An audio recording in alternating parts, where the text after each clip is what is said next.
कागज की कश्ती। बचपन की कश्तियाँ कब जवानी के लाल जोड़े में सिमट जाती है, इस पड़ाव का पता ही नहीं चलता। कहानियाँ तो सिर्फ गढ़ी जाती है, पर असलियत में कहानियाँ तो जीवन खुद लिख रहा होता है। हर पड़ाव की अपनी कहानी बन जाती है। कागज की कश्तियों में बचपन कब डूब गया पता ही नहीं चला। कागज की कश्ती कब पानी में डूब गई महसूस ही नहीं हुआ।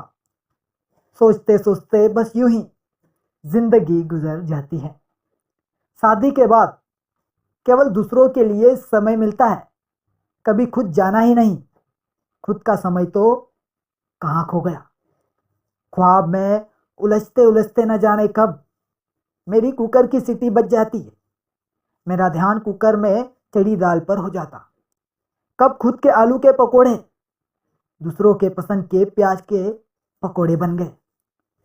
सोचते सोचते बस दिन यूं ही गुजर जाता है। बरसात का मौसम आने वाला था। मुझे आज भी याद था कि हर बरसात में माँ के हाथ के चाय के पकोड़े मिलते थे और हम निकल पड़ते थे दोस्तों के साथ अपने कागज की कश्ती डुबोने। देर शाम तक मम्मी के डांटने पर हम मुंह लटकाए हुए घर आते थे। बरसात के बाद साफ सफाई करते हुए बालकनी में पर्दा समेट रही थी। अचानक से देखा कुछ बच्चे बाहर खेल रहे थे, पानी के गड्ढों में उछल रहे थे। मुझे बहुत खुशी हुई। मैं फिर से साफ सफाई करने लगी, पर ना जाने आज क्यों मन उछल रहा था। लगा कि यह सब छोड़कर बाहर भाग जाऊं और उन बच्चों के साथ खेलूं। फिर काम छोड़कर मैं बाहर गई।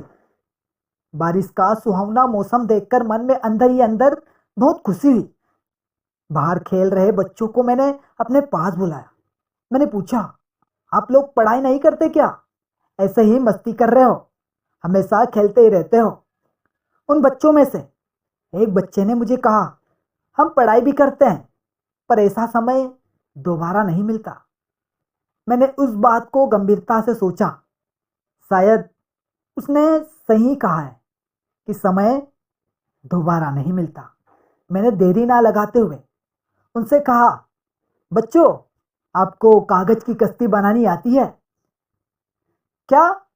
उन्होंने कहा, हमें अच्छी तो लगती है पर बनानी नहीं आती। मैंने खुशी से चखते हुए कहा, मुझे आती है। तुम यहीं रुको, मैं अभी कागज लेकर आती हूँ। मैं भागती हुई घर में गई, रद्दी पेपर को ढूंढा और सारे पेपर उठा लाई और बच्चों को साथ में बैठाकर उन्हें कागज की कश्ती बनाकर सिखाने लगी। हमारी एक से बढ़कर एक कश्ती तैयार हो चुकी थी। हमने इधर उधर बहती नदी देखी। अपनी कागज की कश्ती को हमने छोड़ दिया। बच्चे ताली बजा रहे थे, किसकी नौका आगे जाएगी। मेरी कश्ती आगे निकल गई। मैंने गहरी सांस ली। आज बच्चों ने मुझे अपना बचपन कागज की कश्ती के साथ वापस ला दिया था। मेरी खुशी का कोई ठिकाना नहीं था। घर आते आते मैं बच्चों की तरह गड्ढों में भरे पानी में उछल रही थी। मेरा बचपन वापस आ गया था।